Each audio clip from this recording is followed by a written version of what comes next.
You're very welcome to the Irish Political Roundup with me, Paul Brophy. We're heading straight into an election season, and a general election is very, very much around the corner. My colleague Roisin Cleric is not with us this evening. I'm playing solo again, but she's very, very much involved here in the background, making sure we put out the best possible content around here in the Irish Political Roundup. So today I'm joined by Luke O'Connor, who is contesting the next general election, whenever that may be, as an independent candidate for Carlow Kilkenny. Luke, over the last number of years, has been a political activist, and he's been involved in a number of campaigns, particularly around his objection to the government's hate speech legislation. And Luke also campaigned for a no vote in the two referendums that were held this year, back in March 2024. As I said, Luke is no stranger to politics, and he's no stranger to running in elections also. Luke contested the 2019 local elections in Kilkenny as an independent, and in 2024 as an Irish Freedom Party candidate, where he received 309 votes. Luke will now contest the general election as an independent candidate. Luke, you're very welcome to the Irish Political Roundup.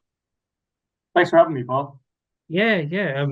It's from reading your literature and having a chat with yourself, and and Roshan, we met for coffee there during the week, and it struck me from kind of reading your some of your literature and talking to you as well.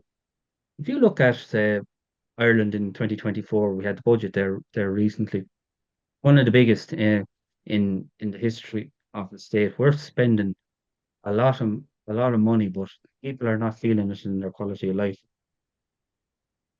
Yeah, yeah, it's quite unbelievable. Like we are a relatively prosperous country, and yet we have this massive immigration problem.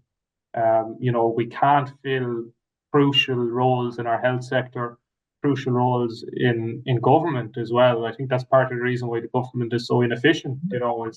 Is the lack of kind of expertise, and one of the things that struck me from the budget Yeah, was if you took out the multinationals and the mm, windfall tax from Apple, we were running a deficit of 6.5 billion last year. yeah, yeah, absolutely. So like this this multinational corporation windfall that we receive every year, that our politicians have told us is not going to continue forever. They've said this. This isn't going to Very continue. true. Yeah, absolutely. And at the same time, our biggest indigenous industry, tourism, is being gutted. One of our biggest industries, farming, is being destroyed by the EU green agenda. So it's very, very easy to see how, if we do not reverse course, our Mm. economic future is very, very perilous, because I don't think these people have any interest in governing.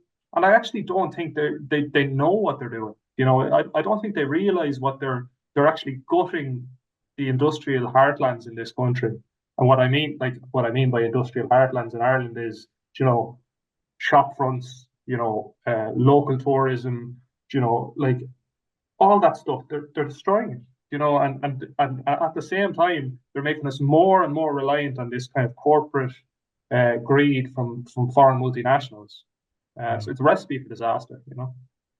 And the government's own kind of financial watchdog, the Irish Fiscal Advisory Council, has said this government is sorry, this budget was inflationary. And when we were chatting there over the weekend, you're of the feeling that people are not going to kind of pay heed until the economy hits the skids. Yeah, I think we're in huge trouble of overheating the economy again circa 2008. The Fiscal Advisory Council, they actually said that you know up to half of what the government has given people could be wiped out in the next few months because of inflation. And what's even worse than the inflation is that the cost involved with the previous inflation hasn't gone down. with inflation, if you know what I'm saying. Yes, yes, yes. The remnants of inflation are still there, even though inflation has dropped. Um, Yeah, and like the thing is that, you know, like, as well as that, you know, the quiet part that people aren't saying is that, you know, the mass immigration is actually driving up house prices as well, you know, because of demand. You know, one of the chief economists for the Bank of Ireland yesterday came out and said that, you know, that immigration was essentially causing the house prices to rise to such an extent that they were going mad. Like, immigration has risen 2% upon 2% over the last 2 years. You know, so, you know, if people like that, people who are bulwarks of the establishment, are saying these things, you know, alarm bells should really be sounding for people. You know, in terms of the economy overheating, and like, the worrying thing for me is that, you know, Fine Gael are getting such a free ride from members of the media that, you know, people aren't seeing this, and that's one of the reasons why I wanted to stand, is because nobody is actually making yeah, these economic arguments. You know.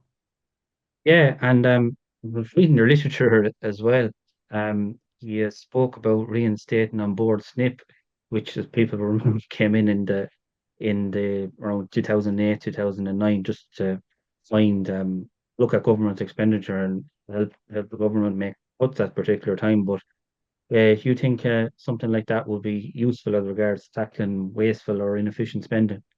Yeah, well, like, it's not.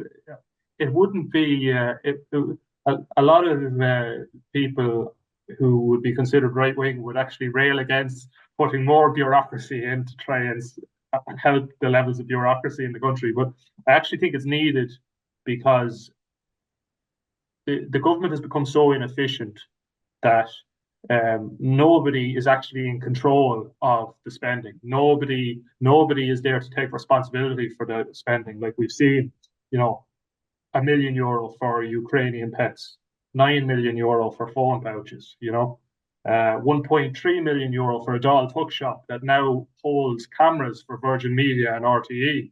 You know, it's now the most expensive storage shed in the country, you know. And like, I could go on and on and on about all these things. Absolutely.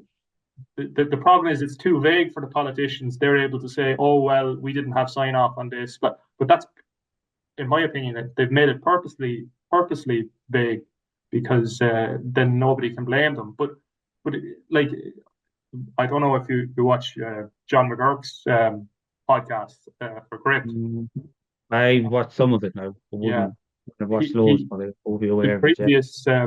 the previous episode, he said that at the start of the episode, a Fine Gael canvasser came to his door, and he always says that he's very polite to canvassers, you know, even if he disagrees with them, you know. And Oh yeah, yeah.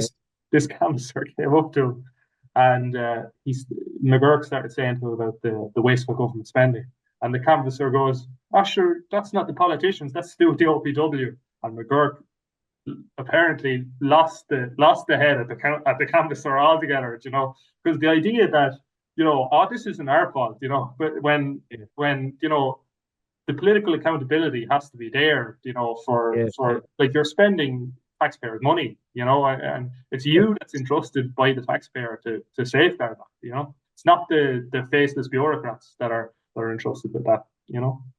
Yeah, and you wonder, you'd have a Department of Public Expenditure, and their job is to kind of keep an eye on these things. Obviously, um, there's somebody is not keeping an eye on the purse as they should be.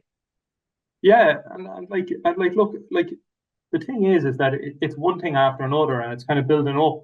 And there's a sense that we almost have too much money for our own good at the moment. Like, if someone like me was in charge of the economy in this country, I would be extremely curmudgeonly with how I give out public money, you know, and like, I suppose my thing would be, you know, how much can we service the national debt? You know, like, my thing would have been the Apple windfall would have gone into servicing the national debt. You know, we were one of the highest, All of it. a lot of it, a lot of it. Yeah. We've one of the highest, you know, debt per capita in the world. Now it has fallen moderately in the last few years, but it's still up and around €40,000 per person, which is kind of ridiculous when you consider how we're supposedly a wealthy country. Yeah, when you look at it that way, um, there's children who are being born in maternity hospitals as we speak, and as soon as they're born, there's a €40,000 debt associated with them before they even start. So when you put it in those terms, it does show we still have a very high level of debt, but it is coming down, which is positive, but not to the extent you'd like to see it. No, not to the extent I'd like to see it. And like, you know, I like as well as that, like, when I see some of the wasteful stuff, I look at some of our disability services and things like that. It's not that I'm against spending public money, but you know, like it really annoyed me during the budget. Like 25 million for an integration fund for Ukrainians. Like, and then you have 61.4 million to market Irish tourism. There's nothing to market. All the accommodation is taken up with the iPads. 61.4 million. Like, would you not be better off spending it actually on the tourism industry, which is dying? Would you not be as better off spending it on the hospitality sector? And reduce the VAT rate. From 13.5% to 9%. Give them a break because the reality is that Irish pubs are dying. Our culture, which is entwined in Irish pubs, it's dead. You cannot make money selling drink anymore. You have to sell food with it. Very Uh, true, exactly. I come from a family of publicans. Like unless you have an unbelievable trade, there's parts of the year that just are soul destroying for publicans at the moment. Yeah, and on the subject of immigration, from reading your literature as well, it's a big kind of plank of your manifesto or objectives that you would seek to address if you're elected. You want to radically overhaul our immigration system. How could that be done? So there are two models. There are two models that I've seen that work very well. One of them was the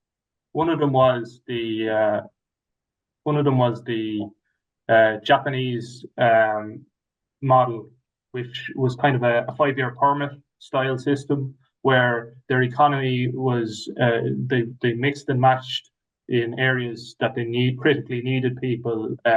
So for us, I suppose it'd be healthcare and building, Yeah, builders. absolutely. Um, that you'd have a 5-year work permit and you'd work for the 5 years, and after the 5 years expired, you'd leave if there was no more critical need for your area.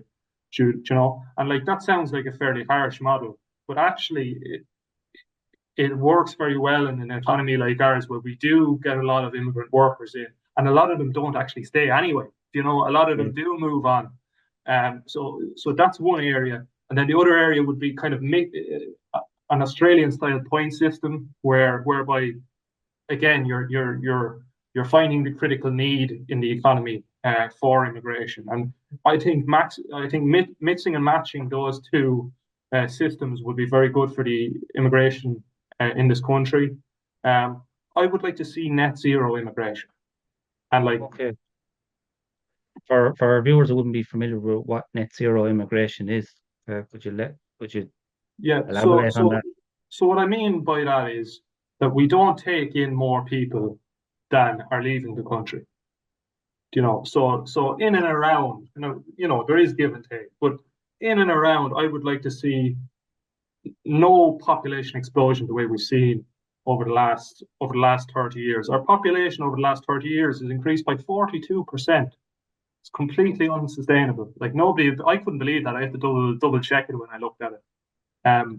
So that's critical.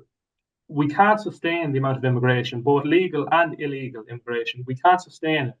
And if my model of immigration came in, it would ease demand on the housing sector, Like, we talked over the weekend, and what I was saying to you, and I was on KCLR yesterday, I was saying as well, like, the central bank, Sinn Féin, and the government are all telling us we need to build about 52,000 houses a year, every year for the next 25 years to keep up with demand. Like, I don't think that's possible. And I'm saying that to everyone. It's not possible. We can't even build a children's hospital on time. How are we going to build 52,000 houses in a in Mm. a in a proper way all over the country, spread out every year for the next 25 years? Can't be done. So if we ease demand, I would suggest that we could cut that by half. That we would only have to build 26,000 to 30,000 houses every year, to keep up with it. Yeah. And like, because we're actually so far behind now with the current levels of immigration. We'd be falling further and further behind every year. Like it's you can't keep up. That's the Mm. thing, and that's why I think something drastic needs to be done to the immigration system. And Yeah, I'm the yeah, only person I've heard yet in the country kind of tout this like net zero immigration. Like Independent Ireland, their immigration policy is ridiculous in my view, because it actually doesn't address the source of the problem. It's actually talking about the asylum seeker hotels and the refugee stuff. Like, that okay, accounts for less than 10% of the immigration that comes into the country. right. So I don't think they're addressing the problem. I think they're kind of mixing up the issue, conflating the issues. I think the government are trying to start to talk more like me, but have no interest in doing anything about the Mm. problem. And then you have the kind of far left who have their heads in their sand and kind of think, yeah, we can keep taking unlimited amount of people. Like, they won't even put a cap on it. Yeah. And from talking to you as well, you wanted to have a system where those seeking asylum or refugee status are able to prove that they're genuine asylum seekers or refugees, because from talking to yourself, and it seems to be that there are people that are coming into the country who might be coming for false pretenses. Are we equipped as a country to, you know, deal with those people that are coming into the country, and making sure the genuine people who are fleeing war or persecution are given the support that they need? Yeah, and like that's true. And like, the thing is that like, if we don't spend the time, energy, and money to sort out the immigration system, it's actually going to cost us far much more in the long term, both socially and economically, if we don't sort this problem out. Because like we saw there with the supports being withdrawn for Ukrainians, the amount that were returning to social welfare. And that points out to me that, in the first place, there was a reason, there was a pull factor for these people to come to Ireland rather than any other countries, because we were a soft touch in terms of they would get free bed, free food, um, good accommodation, even a free third level education if they wanted it, if they were so inclined. So, Yeah. and there are four things that no Irish citizen is being guaranteed. You know, no Irish citizen is getting as good a deal as that with those four things. And that's the issue. It's the unfairness of it. And I think Mark McSharry raised it in the Dáil about the free education, free third level education for Ukrainians, like that.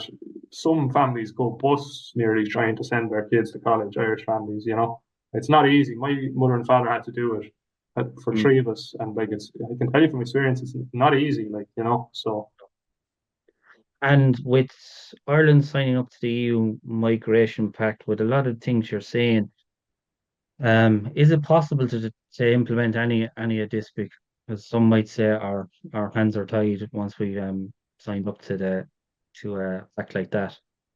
yeah, well, like, when we were coerced, I would say, into the Lisbon Treaty, we were told we could have an opt out in terms of immigration. We could have an opt-out of EU rules on immigration. That was one of the reasons why Lisbon 2 was passed. So I do believe that if there was sufficient political will in the Dáil, that opt-out would be enacted. One of the problems, but you're right though, the fundamental problem is that the Dáil signed over control of our immigration to Brussels at the same time when there was widespread disenfranchisement with the way they're handling the immigration crisis. So, they have no interest in government. They've shown that over the last 5 years. There was a guy who said to me, they're like a glorified county council. They actually don't. They actually don't have any interest in actually making the laws and actually, sorting out immigration, sorting out housing. Because a lot of EU competency is over housing, farming, rural affairs, fisheries, and now immigration. So, Yes. there's not much else. There's not much else there to do. It was Sean Kelly that said 70% of our laws originate in Europe. And he kind of thinks that's a good thing. I don't. Yeah. It is interesting. I was reading a stat there at the last election, immigration as an issue when people were polled on what issues influenced the way you voted. It was 1% in 2020. In the most recent Sunday Independent Ireland Things poll, immigration was at well over 20%. So you think when we're looking at the general election, that's going to be sooner than we think. Obviously, health, housing, cost of living, they're going to be big issues. But you think immigration is going to be uh, another big issue that the public will voice their opinions on? But look, I think a lot of people are dissatisfied with immigration, but that uh, I think that particularly in this constituency, I think that there's huge ties to old school Fianna Fáil, and I'm kind of worried about the idea that people are going to vote the same way again. And the reason I'm running is because nobody else is prepared to actually make the argument that I believe should be made, because otherwise we're going to continue down this road of having nobody willing to actually do anything about it. Like plenty of people are willing to say different things about the government. There's government TDs there in this constituency, and they will say things about the government as if they aren't a member of the party they're a member of. And that's really really detrimental. And I'm happy enough that I'm going to make an impact in terms of the debates we're going to have, the hustings and social media impact, that I can have a good effect on the political discourse in the area. And look, that's all I can do, in terms of I feel responsible because over the last 5 years, I've put so much into kind of saying about the immigration stuff. And it's not easy, but I think it has to be done. And look, I'm prepared to stick it out and see it through to the end, and that's basically where I'm at. Okay. Back to housing. When you spoke about as immigration and housing, that there is an interconnection. You said that if you could, as we've spoken before, we always talk about supply. We talk very little about demand. But you said that if we could curb demand, you would be in the region of maybe 25 to 30,000 houses a year.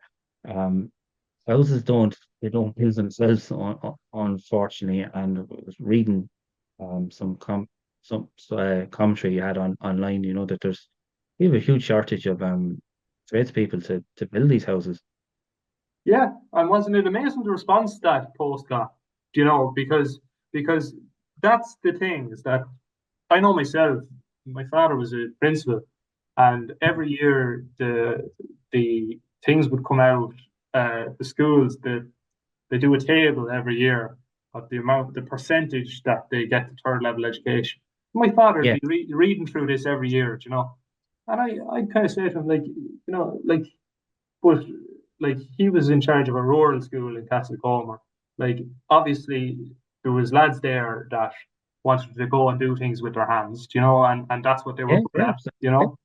And I found that the problem in my school in Kieran's was there was a lot of guys like that good with their hands, but they were being pushed towards third level degrees, which, you know, like things can get misconstrued in a tweet or a post or whatever. But Mm. not that they're completely useless, but that uh, a lot of these degrees are so similar, and like they end up meaning very little if everyone has one, you know. Yeah, yeah, So there's kind of saturation there in those arts degrees, and and like you can earn great money being a tradesman. We need the tradespeople badly.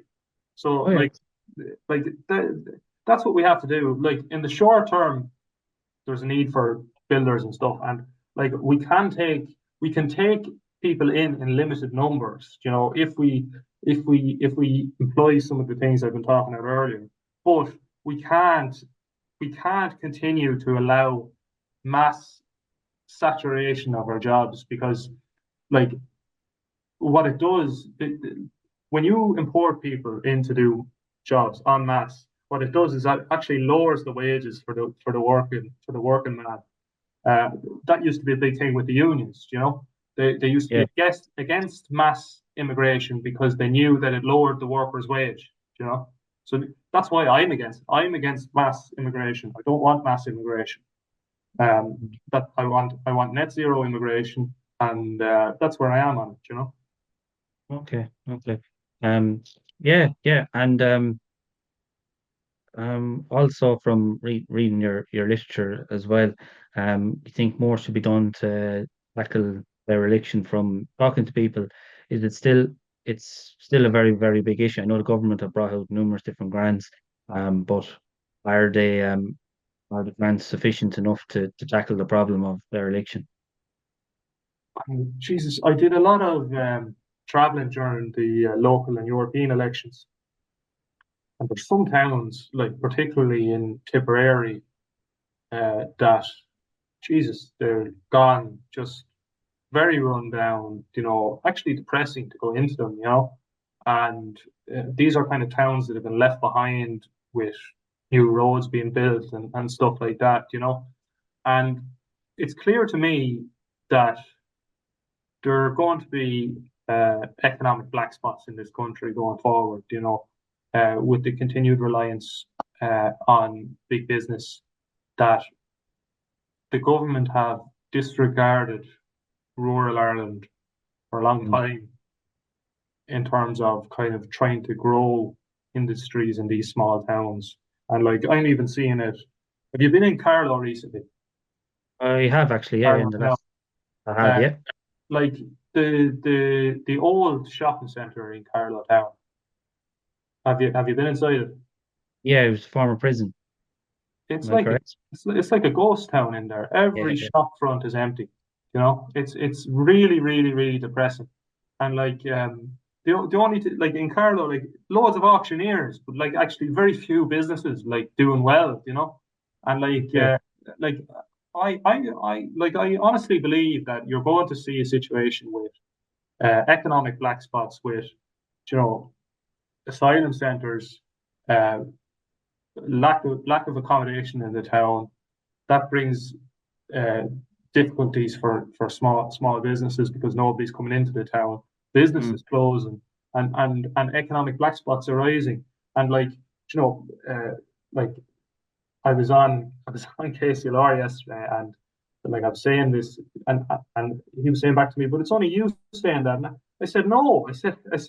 I said this outside the Kilkenny Inn Hotel when we had our protest there. Yeah. Um, and 7 months later, the Kilkenny people put out an editorial, basically saying the exact same thing that I had said 7 months before.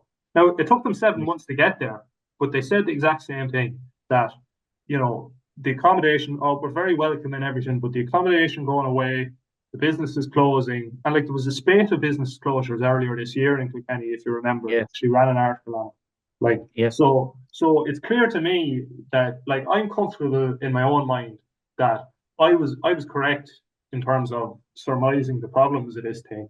But I don't think we're anywhere near finished in terms of how this is going to affect the country because Roger O'Gorman is telling us that 20,000 IPAS is the new normal, like, you know. Right. So whereas say 4 or 5 years ago, it was 3.5. So there is you are making a fair point there. You can't go from 3.5 to 20,000 and expect everything to be all hunky dory is going to create um pressures in the system. And we were talking about kind of rural Ireland as well. Um, the green agenda is something that you're not particularly enamored with for want of a word. And carbon taxes, from chatting to you, they're very similar to health taxes as they're taxed on working class or on working people, and they just make people poor. Yeah, and like you know, they went up 750 per ton in the recent budget. Like the problem I have is that you know why are we little Ireland? Why are we subsidizing the world's biggest polluters? You know, China built 100 coal mines last year. You know, they don't care about.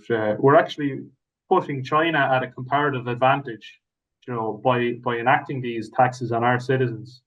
And you know, like I have a few things there that I like proposing is that you know a fund to encourage farms being passed on to new generations of farmers. You know, we're going to have a lot of farmers who are going to pass on in the next 20 years, and you know they mightn't have family to pass the farm to, but to ensure that the farm stays in family hands, that we have a fund there to encourage that kind of thing. You know, like you know, I'm against like you know the kind of re-wetting of farmlands. The nitrates derogation. You know, like there's Yeah, plenty of things there that are being done with the intent of uh, checking a box on how many emissions we're getting rid of in Ireland, but they aren't actually helping the environment. You know, they're just a box ticking exercise. You know,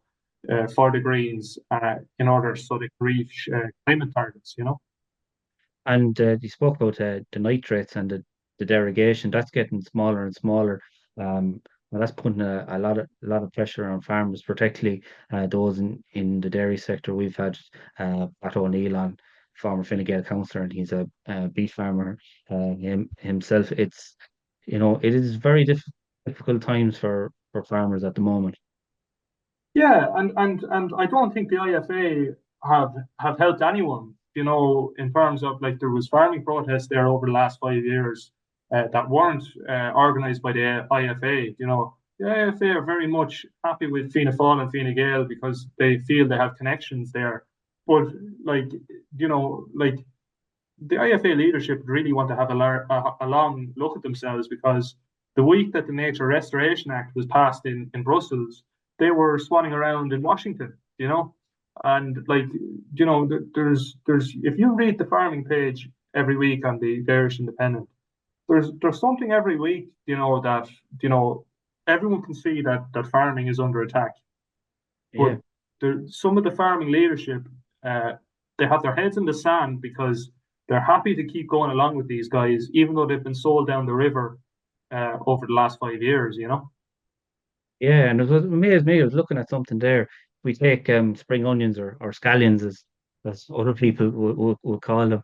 Um, Ireland has a fairly, hospitable climate for growing that, and about 85% of our, say, scallions. Now I'm just taking scallion spring onions as just as an example, are imported from Mexico. Like, even though we're one of the best food producing nations in the world, the vast majority of the food that we produce is produced for export, and we're still importing food, that we could be producing here. Now, we do need to keep lines of supply open for in the event of bad harvests and stuff like that. But um, that's another thing that I'm sure that you'd like to see looked at, and as well we covered here on the Irish political round about food production, where's it coming from, Yeah, and but like you know, food production, yeah, like, but as well as that is like energy, like, you know, like take it, the way they're coming after Rural Ireland about the fires and the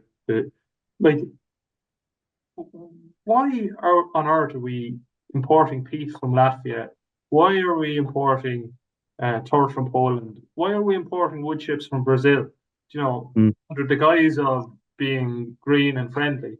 But at the end of the day, what we're doing is actually we're paying for the destruction of our own industry, mm, and it's something I just can't understand, and like I believe in kind of economic nationalism, and yeah, it's clear to me that this government's priorities throughout the last 5 years, whether you look at foreign policy, some of the hate speech stuff, immigration, that it's all being driven from Brussels and further afield, and it's actually none of it is coming as a democratic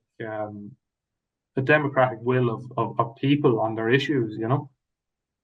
yeah, exactly. And earlier on in the interview, you mentioned the fisheries as well. So when we're staying on the production of, sorry, on the topic of food and rural and coastal communities, it's a subject, fisheries, that we've covered a lot here in the Irish political roundup. And if anybody looks at the situation that fishermen find themselves in, it's a very, very scary place for farmers, because Yeah. what has happened to fishermen could potentially happen to farmers, and that would be absolutely detrimental for rural life. Well, that's what will happen, Paul, because don't forget, a lot of Europe is quite jealous of how well we've done with the multinational corporations. And that's the reason why our fisheries we won't have any fishermen in Ireland in 20 years' time. That's the sad reality of it. And Dr. Karen Devine of DCU reckons we've lost over 220 billion, not Wow. million, billion from our fisheries over since we joined the European Union. Yeah, that So would make a dent that's in our national debt. that's nothing. That is unbelievable. Like 220 billion for a natural resource that we could easily be exporting all over the world. And it's quite sad. And like not only that, but if we don't preserve these things economically, culturally, the country changes as well. It's not just an economic thing. Like with the fish, Mm, with the hospitality and the Irish bars, yeah, we're seeing the economic sellout directly impact culturally on the country also. yeah, and you definitely think government not bringing back to 9% was a big mistake. To help all these different industries, particularly, well, I suppose particularly hospitality. Yeah, I think it was a mistake, and I couldn't understand it because we talked about it being a giveaway budget, like but in my eyes, that was one thing that had to be done, and they didn't do it. And I think the guy who was pushing for it most, your man Adrian Cummins, I think Yeah, he's the Restaurants head of the Association. Yeah, restaurants. Yeah, like I think he he thought the day before the budget he was going to get it, and that's the even more worrying thing that like that's what I say about like I was talking about the IFA earlier, but all these kind of associations, you'd wonder at them at times because like they are pressure groups, so by definition they have to keep lines of communication over in the government. But like if you keep getting screwed over and over and over again, at what stage do you say, listen, we've had enough of this? Like yeah, at what point do you say like like there's an old saying, fool me once, shame on me, fool me twice, shame on you. Like so that has to like there's a lot of these organizations that have to start standing up because there's not going to be an industry left there in 20 years time. yeah. It is. it is worrying. Uh, no doubt about it. And I suppose, look, just to get I suppose, a question that probably would need to be asked. You contested the local elections in 2019 as an independent, and in 2024 for the Irish Freedom Party. Now you're running as an independent in the general election, whenever that may be. It may be sooner than we think. Um, what was behind your decision to leave the Irish Freedom Party and run as an independent? So I suppose I had a disagreement in terms of a couple of candidates that they had chosen. And I said to myself that I wasn't going to let um, 5 years of work here and kind of representing a point of view here being represented by something that I didn't agree with, that I thought was detrimental to kind of that would make things even worse.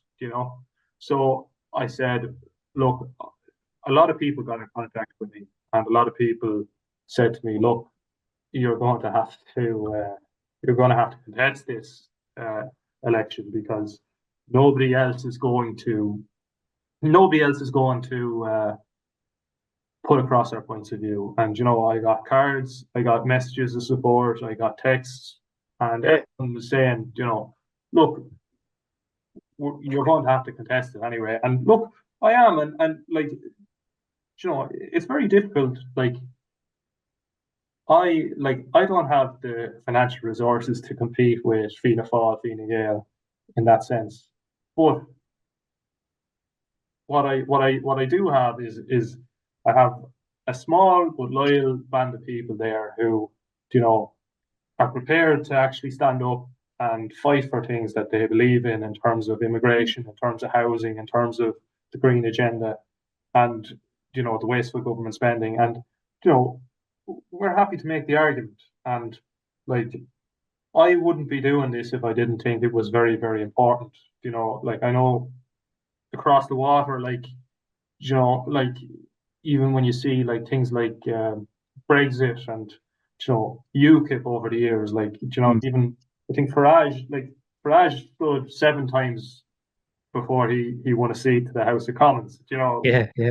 Like like it's very, very difficult being an insurgent, fighting against big political organizations. But I think over time things will change, and I think by me standing this time, it might open up things for someone else. Maybe the next time, do you know that kind of Yes, way yes, that it yeah. might lead on for someone in Yeah, that way. And like that's what I believe in, and I hope that yeah, if I am in Mexico on a beach somewhere in 5 years' time, that there is someone there to kind of take up the mantle. yeah. And what got you interested in politics and running for politics? Of course, you're no stranger to elections, as we mentioned earlier. You contested the local elections in 2019 and in 2024 in Kilkenny. And now this is your third election in 5 years. Yeah, I suppose like I was always a kind of a Eurosceptic, interested in democratic self-governance. I didn't believe in the European project. From the time of Lisbon, I didn't understand why we were giving up sovereignty, giving up control of our making of our laws to a foreign parliament in Brussels. I didn't understand why we were taking rules from a foreign court in Strasbourg. And like those were the things that got me interested and involved in politics. But like essentially I'm an issues campaigner essentially. Like that's basically it. And I'm happy that I think I'm satisfied that I've made an impact in Kilkenny politics in the last 5 years in terms of the discussion. Um, and like there's a lot to be said for that. That you know I at a time when the country was in deep peril, that I was able to organize events successfully, get people involved in politics. Mm. Like I was involved in I was involved in getting uh, a councillor elected to South Dublin County Council. Like I was Oh yes, so I played a role, and I'm happy to have done that. But I think if we don't keep banging the drum on this, that you know Fine Gael will get an easy ride in the election, and that's what I don't want. yeah. And that's why I'm running, is that they can't be allowed to sound plausible on these things when they haven't governed well for the last 5 years. And would you have come from a political family? My father was a Fine Gael man. I was always a Fine Gael man, and his father was Fine Gael, and Mm. so that would have been his background, and I suppose my background as a result. But but I became increasingly disillusioned Mm. about Fine Gael because of the kind of liberal agenda, under Varadkar's leadership as well. They seem to be only interested in Dublin. Yeah. And actually, from chatting to you, a lot of the things you'll be talking about, particularly on say economics, will lost to maybe fiscal rectitude or conservatism or so. That was what Fine Gael always kind of prided themselves on, good, solid, prudent governance. But from chatting to you, it's the total opposite now. It's kind of when I have it, I'll spend it. Yeah, and like, as well as that, I suppose I'd be a lot more culturally conservative than any Fine Gael or any PD.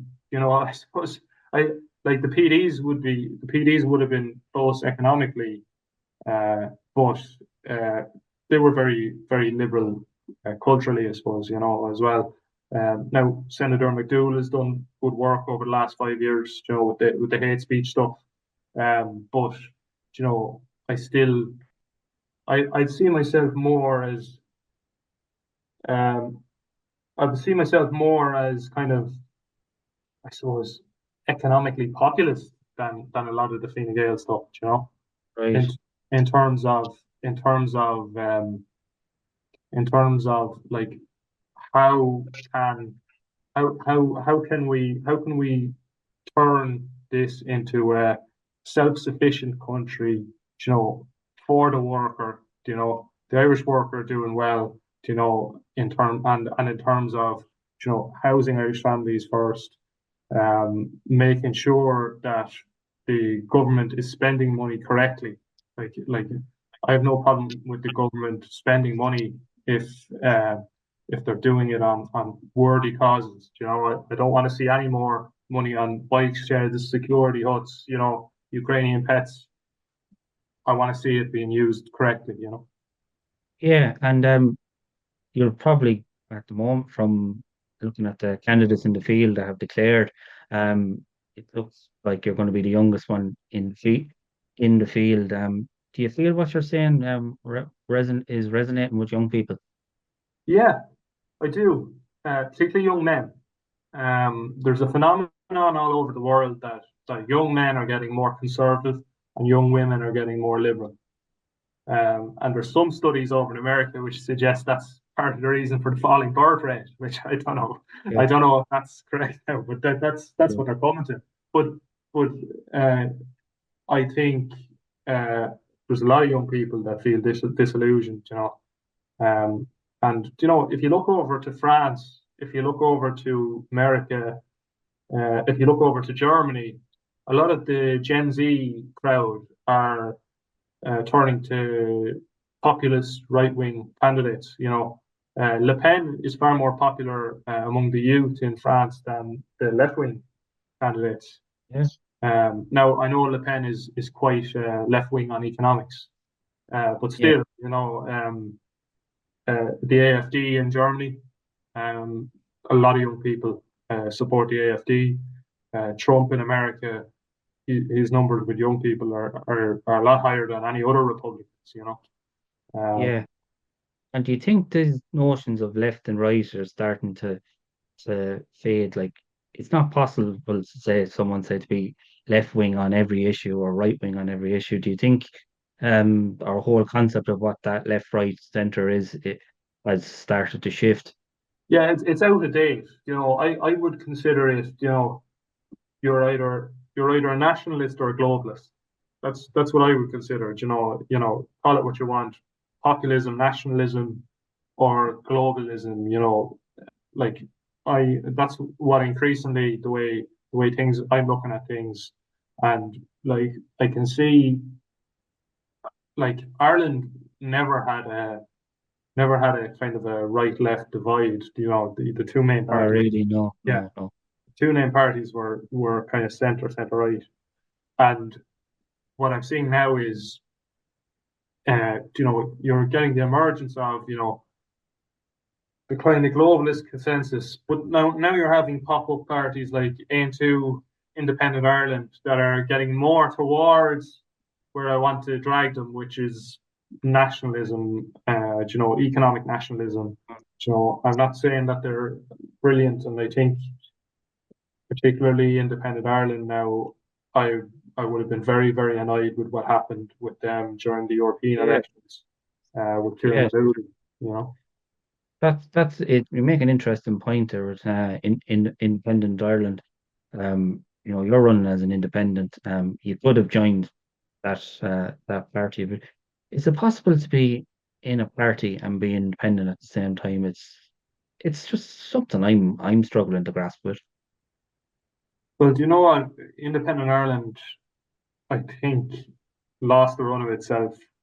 It was an interesting concept, but when they brought Kieran Madooley in, they might have won a seat, but they kind of sold their soul at the same time. You know, they joined the most liberal grouping in the European Parliament, essentially so Kieran Madooley would be able to show his face at the RT canteen again. Uh, Okay. like that's basically it. Like they basically duped people, and I really really dislike that. And a friend of mine was actually involved in setting up that party. Elaine Mullally, she's running as an independent candidate in Laois. Yes. Uh, she's a fantastic candidate, and she was the heart and soul of that party. She was the kind of she did the groundwork there, and you know I think I think her leaving speaks volumes about how big a mistake they've made. And look, they might pick up one or two seats in this election. I think Ken O'Flynn is looking good down there in Cork, but um, in the long term, I think they've done themselves enormous harm. And I'm quite annoyed about it, to be quite honest with you. And running as an independent, it can be challenging. As you said, you have a small team working with you. Have you kind of started kind of mapping out, what would be the core areas as well? And I suppose there's also it's Carlow and Kilkenny, so there's two counties that need to be covered. Yeah, so I suppose I'm looking at. I think I'm fairly well known here in the city. Whether people like me or dislike me in the city, I think I'm fairly well known. So look, what I'll be focusing on is rural towns. Certainly Castlecomer, Thomastown, Callan, Pilltown, Thomastown, places like that. And in Carlow, I'm going to be in Carlow quite a bit actually, because there's good activists there in Carlow, and they've faced enormous challenges with the iPass stuff. So I'll be in Carlow, Bagnallstown, and Tullow also. I'm going to try and make it to everywhere, but they'd be the main places. And look, I might come back late in the election campaign, and I might spend the last week here in Kilkenny City or something like that. That kind of way. Yeah, yeah, yeah, yeah. Because like I've been here already during the local election campaign, and I think, but I think as well as that, I think I can do better here in the city. Um, in terms of I think there's a clear contrast between me and a lot of the other city candidates here at the moment. So I think I could do quite well. Yeah, and do you feel there is an appetite for independent politics in the constituency you're running, Carlow Kilkenny, from looking at um, records going back. I think the constituency has been together, the two counties have been together since 1948. I don't think there's ever been an independent TD elected. So um, it's if you did get elected, it would be a phenomenal achievement. Yeah, and look, it's a difficult constituency, and you know, I knew that starting off. It's a very difficult constituency because it's when Fianna Fáil were on their knees in 2011, they were still fairly strong in Kilkenny. Nearly 30%, yeah. So look, like we're up against a huge challenge here. Would like I I'm I don't really care about me so much as like I've been involved over the last 8 years, in terms of growing this movement that's kind of growing in the country. I'm seeing in Dublin, if you had went and canvassed with some of the candidates I supported in Dublin, you'd be amazed the support that you're getting in Dublin. And like I'm very proud that I've been a part of that, and like I suppose this is my way of saying, well look, I'm Mm. going to stand for what we've done over the last 5, 6, 7 years and try and make a stand over it. And yeah, like the independent thing is strange because like we're polling at around 20. Independents and others are polling at around 20%. In the nationally. So it will be interesting. Like there has to be an uptick there on previous years. You'd imagine. Yeah, Like there must be. And I don't think there's been particularly strong independent candidates in previous years. So look, it's all to play for, and um, and sorry. would you reckon independents will have a say in the formation of the next government? Well, if you look at the poll of polls, the aggregates, the polling is suggesting that there'll be 40 independents in the next Dáil. Right. Based on the public polling. So, it's possible. I think Independent Ireland would love to replace the Greens in government. And I don't think they'd be much better than the Greens in government, to be quite honest with you. So look, but I do have something for your viewers who Oh, are yeah. average politics watchers, and they might like a bet. And I'm going to give them two this evening. Okay. Two friends of mine, Derek Bly in Cork North Central. Whatever price he is in the book, he's starting off. Take him. He's going to get elected in Cork North Central. And Right. Malachy Stevenson, former Workers' Party Councillor Malachy Stevenson in Dublin Central. Those are two areas that I think we're going to have nationalist independent pickups. Um, I might actually get down to Cork to do a day or two with Derek before polling day. So there too, and I think whatever price, if you can get 3, 4, 5 to 1 on them, I think there isn't a much better bet there because in Dublin Central, the Gary Gannon, the Social Democrat, he only got 2,900 first preferences the last time, and was elected. And Cork North Central, I think that's where Derek picked up a lot of his 25,000 votes in the European elections the last time. So And the next election is going from a 4-seater to a 5-seater. that's it, yeah. So there are two seats that I think you can make a bit of money on. Yeah, absolutely. Look, we're coming up towards nearly the end of the program, so I'm going to leave. I'm going to let you have the floor, as they say. Um, if you want to look at the camera and if you want to speak to the voters in Carlow, Kilkenny, what would your message be? Well, look, I suppose my message is that look at the last 5 years. Is your life better or worse? Are you feeling the effects of this so-called economic prosperity that everyone says we have? Immigration is ravaging our towns. Um, you know, it's not just immigration, but the immigration that's affecting accommodation, which is killing tourism, which is leading to empty shop fronts. We can see it all over Carlow and Kilkenny. Um, tackling wasteful government spending. Why are we spending 6 billion on foreign aid when we have 15,000 Irish homeless in the country? Why are we spending 2 billion on the IPAS situation when we have 15,000 Irish homeless in the country? You know, why are we spending 25 billion on a Ukrainian integration fund? Why are we spending 9 million on phone pouches? You know, the list goes on and on and on. You know, our priorities are not right. The politicians don't care. I am prepared to stand up and say the things that no other candidate wants to say.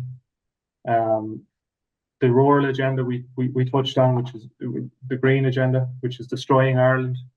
Um, Pretty soon we'll have nothing but ravaged industries and multinationals that will go back to America eventually. You know, so I'm guarding against that. I think a lot of the things I've said over the last 5 years have proven to be correct. You know, and I think that I'm the only person identifying the serious economic problems and social problems that we're facing in this country. So they're the things that I'm interested about. It's common sense, grassroots stuff, and I think, look, whatever you do, look at all the candidates and say, you know, who is actually addressing the problems that I'm seeing in my community. And I think if you do that, I think you'd be prepared to consider me at least for your number one vote in the upcoming general election. Yeah, well, Luke O'Connor, thanks a million for taking the time to talk to us here on the Irish political roundup. It's been a very, very interesting conversation, and we've covered a vast range of topics that are certainly very, very much in the political discourse at the moment. So when the election comes, it may be sooner than we think. We wish you the very best of luck. So from me, Paul Brophy, I'd like to say thank you to Luke O'Connor for coming on the Irish Political Roundup. Like I said, thank you. Thanks, Paul. Appreciate it. Thank you to my colleague Roisin Ní Cleric, who's been working very, very hard in the background as well. And if you like this video and many others that we have, please do like, share, and subscribe to the Irish Political Roundup YouTube channel. So from me, Paul Brophy, thank you for watching and have a great day.